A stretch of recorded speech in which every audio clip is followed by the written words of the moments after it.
Hello అండి. ఈరోజు నేను మీకు ఒక మంచి టిప్ చెప్తాను. వంటింట్లో ఆడవాళ్ళందరికీ ఉపయోగపడే చాలా ఈజీ చిట్కా అండి. ఏంటంటే మన ఇంట్లో ఫస్ట్ మాడిపోయిన గిన్నెలు ఉంటాయి కదండి. ఎప్పుడు పాలు కానీ టీ కానీ మాడగొడుతుంది కదా.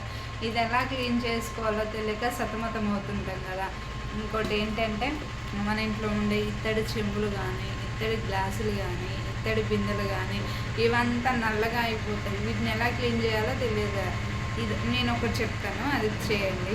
ఏంటి అంటే చాలా ఈజీ టిప్. ఏంటంటారా, మన ఇంట్లో హార్పిక్ ఉంటుంది కదా, ఇది మన చేతికి ఒక కవర్ తొడుక్కొని ఇది ఉంటుందిగా, వీటిపైన కొంచెం వేసి మనం తోముకోవాలి. గిన్నెలు ఎలా తోముతామో అలా మామూలుగా తోమితే మొత్తం క్లీన్ అయిపోతుందండి. ఒకసారి మీరు కూడా ట్రై చేయండి. వీడియో నచ్చితే లైక్ చేయండి, సబ్స్క్రైబ్ చేయండి.